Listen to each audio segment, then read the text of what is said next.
Welcome to A Year in the Bible with Daily Grace.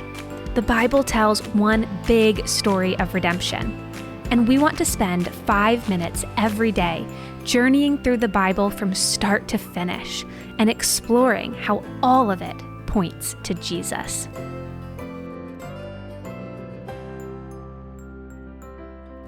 Hey everybody, welcome back to the Year in the Bible podcast with Daily Grace. My name is Kristen, and I've been your host through the book of Amos. And today we're finishing the book by talking about chapters 7 through 9. And so as we read today's chapters, we see 5 visions of judgment. And for the first 2, we see this pattern where Amos sees a vision from the Lord and he intercedes for the people, and the Lord relents. So we see this vision of locusts destroying the land and a judgment of fire. But Amos intercedes for the people, and the Lord relents. And for 2 of the visions, the one with the plumb line and a basket of fruit, the Lord gives this vision, and then he asks Amos a question.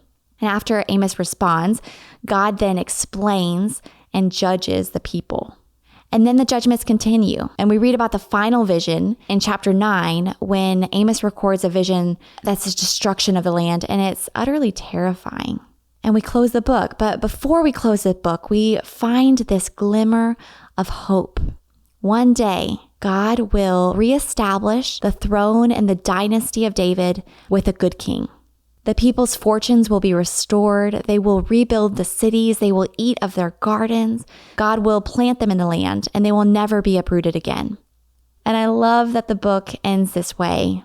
Though it's a book of a lot of judgment, we also remember that God is merciful and he's patient, and he could have destroyed the people with the first offense, or the second, or the third, but he didn't. He called them back. And not only this, he promised that one day he would establish and restore his people.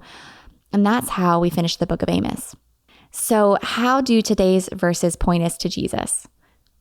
Well, for one, we know that this promise of blessing at the end of the book will come through Jesus, who established this eternal kingdom.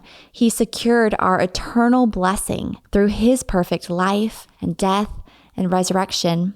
And also, I think about Jesus when reading about Amos, who intercedes for the people. I think about how Jesus stood as an intermediary between us and God's judgment, taking on all the wrath that we deserved and paying for it once and for all, the perfect sacrifice, so that God would show mercy on those who believe in him.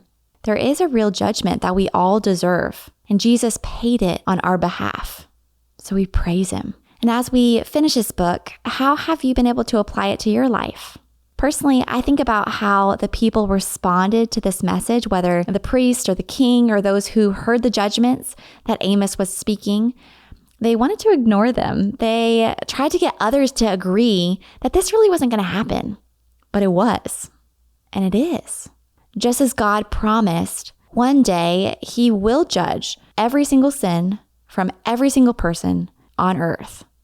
We will give an account for every word, every thought, every motive. And for those who trust in Jesus, we will be welcomed home, together at last, at home with God. But for our friends and family members who don't trust in Jesus, there will be eternal judgment. And so this spurs me on. It makes me want to share my faith with others, whether in good seasons or in hard ones, and to keep enduring in this sharing of my eternal hope, even if they don't believe when I share the first time. This message of salvation is too good to keep to ourselves. We have to share it with others. And so on that note, that wraps up today's podcast. Thanks for listening. And as always, you can find us at dailygracepodcast.com or on Instagram at the Daily Grace Co. or Daily Grace Podcast.